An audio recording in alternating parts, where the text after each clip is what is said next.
Yo, what is going on, fans and coaches of the ASL? My name is Hudger322, and today, guys, we are back with yet another ASL Season 3 video. And if you guys did not know, you probably do if you're watching this video, we had an ASL Season 3 awards video that would basically show all the nominations for each category. And the votes are in. We have given a week for voting, and now it's time to figure out just who's winning each category. There's 10 whole categories. I don't have Susie or Malone with me because I got to get this video up, and none of them are available to record. So I'm just going to go ahead and go through it. But anyways, with the first category, as you can see, we have Coach of the Season here. And the nominations were The Great One, coaching the BC Biberals; Keister, coaching the Phoenix Flygons; Altaria Motives, coaching the Arcane Arcanines; Laurie, coaching the Netherlandians; and Hutch, coaching the Portland Timbers. And the winner is... trying to get a drum roll. The Great One, coach of the BC Biberals, 11-2 with a plus 34 differential. TG going into the playoffs was the #1 seed, and rightly so. He was a phenomenal coach, and his team doesn't look that great on paper, but that just shows how great of a coach he is to turn a mediocre team into an 11-2 team. That's absolutely phenomenal. He's got a great differential, and he will definitely beat people down in the playoffs. So in the next category, we have the most improved coach. The nominees are Ghost, coaching the Keldeo Hub Resolutes; Rocker, coaching the Florida Floatsals; and Mr. Spider 32, also known as Susie, coaching the Utah Hoots. And the winner is Rocker, coach of the Florida Floatsals, 5-8 with a -18 differential. Last season, Rocker took over Shadow's team, did not win a single game in the regular season, did win a lot in the consolation bracket, but then he comes back, gets a solid team, and goes 5-8. It's not the greatest record, but bouncing back from not winning a single game in the regular season last season, that is definitely a very improved coach. Plus, I have overall seen Rocker's battle prowess go up. He's become a lot better battler. So in the next category, we have the hardest team to prep for. The nominees are Keister, coach of the Phoenix Flygons; Altaria Motives, coach of the Arcane Arcanines; Laurie, coach of the Netherlandians; and Rocker, coach of the Florida Floatsals. Keep in mind, each coach or Mon cannot win 2 awards, so just keep that in mind. And the winner is Altaria Motives, coach of the Arcane Arcanines, 9-4 with a plus 28 differential. Definitely a very hard team to prep for, with the core of Tapu Fini and Mega Scizor with Garchomp thrown in there, with lower tier threats such as Uxie, Jolteon, and Cryogonal. Of course, Staraptor being a huge threat. Just with Ian's team or Altaria Motives, there's just so much to prep for, and it's a very difficult build. I know I had a lot of struggle building against him, and yeah, his team is ridiculous. It's up there for one of the best that I've seen in a while. It's not like just a bunch of top tier threats. Well, it does have top tier threats, but it's just the mold of the team is so good. Anyways, in the next category, we have most out-of-the-box coach. And the nominees are The Great One, coach of the BC Biberals; Anderson, coach of the Contract Killers; Hutch, coach of the Portland Timbers; and Anaria, coach of the Nightmare Nidoking. And the winner is Anderson, coach of the Contract Killers.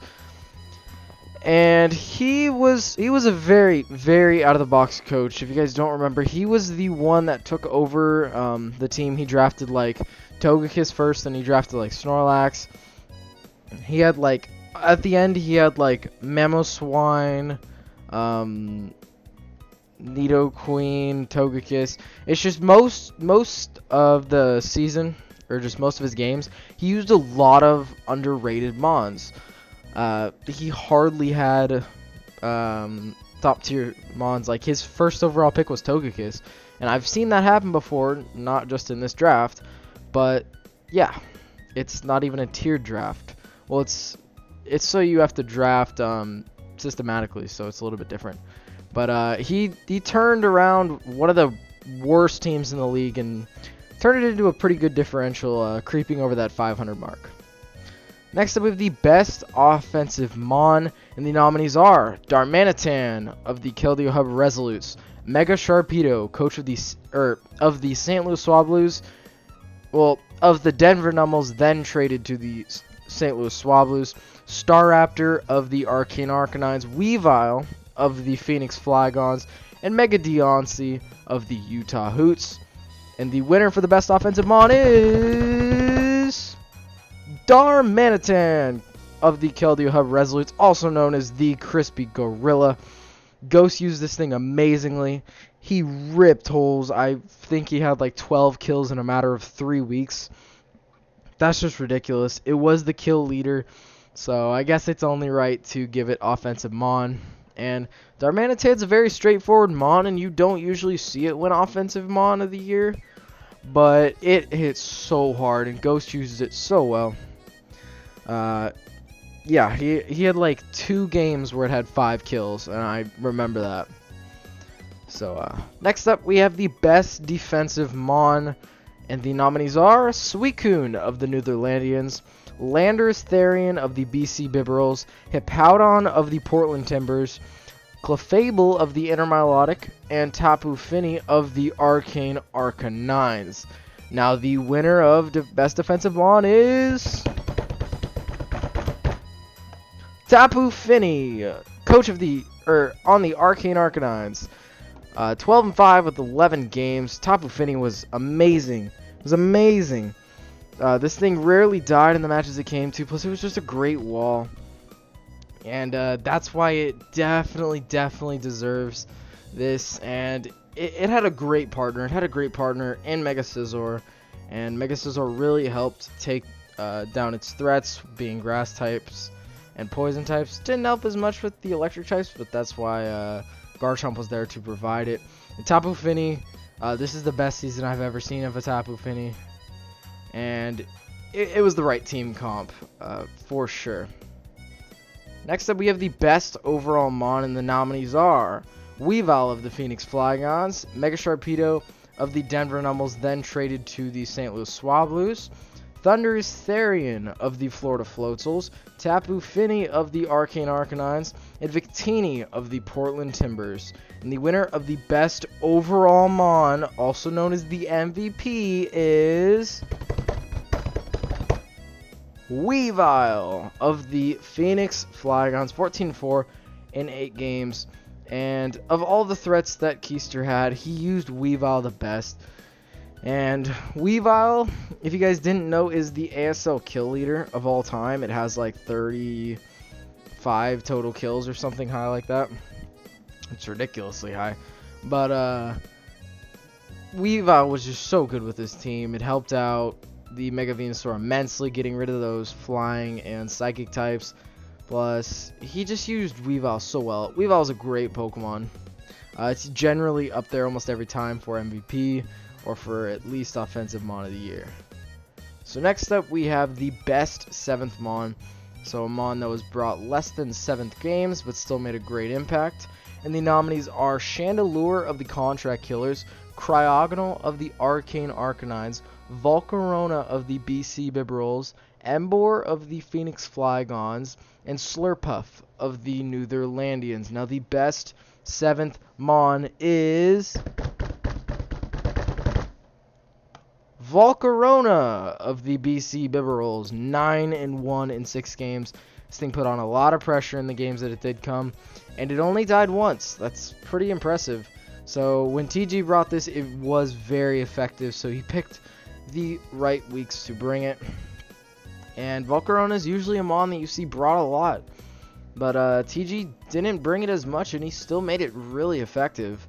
So Volcarona usually isn't winning a best 7th Mon. Normally it's in like offensive Mon, but yeah, TG used it very well this season in the weeks that he did. Next up, we have the best free agent pickup. And the nominees are Sableye of the Contract Killers, Niheligo of the Florida Floatzels, then traded to the BC Bibberals, Snorlax of the Contract Killers, then dropped, then picked up by the Nightmare Nidoking. Good lord. Ambipom of the Portland Timbers, and Donphan of the Phoenix Flygons. And actually, Niheligo was a free agent because it was picked up by Rocker, then traded to TG, so just in case you're wondering. So, the winner of the best free agent mon is Snorlax of the Contract Killers, then dropped and picked up by the Nightmare Nidoking. 9 games, went 8-8. Snorlax had a lot of sweeping potential. I saw a lot of games where Anaria just set up that curse and was ready to go. Almost beat Suzy, but Suzy almost got bailed out because he crit. The Snorlax, I know he almost sweeped me with curse if I hadn't gone my pincer. This Snorlax has been a great pickup for Anaria out of free agency. And last but not least, the final award of the season, we have the best gimmick or the best meme, and the nominees are Trick Room Chandelure of the Contract Killers in Week 9, Belly Drum Slowking of the Utah Hoots in Week 13, Smackdown Mega Pinsir of the Portland Timbers in Week 7, and Scarf Gudra of the Arcane Arcanines in Week 10. And the winner of the best gimmick and the final award of the season is Slowking! Belly Drum Slowking of the Utah Hoots. Picked up 2 kills, and honestly, that set got TG on the back foot and allowed Suzy to really give TG a run for his money in that match. And Slowking put on a lot of pressure. And that is going to be it, guys. Thank you all for watching the ASL Season 3 Awards. And I'm sorry if your mon or your team or your favorite coach didn't get picked. I'm sorry. But the votes are the votes, and there's nothing that's going to change that. There actually wasn't any double ups on winners, so that's pretty cool. But yeah, another successful awards ceremony, and I will see you all in the next video, which will likely be weekly recaps. So I'll see you guys there. Goodbye.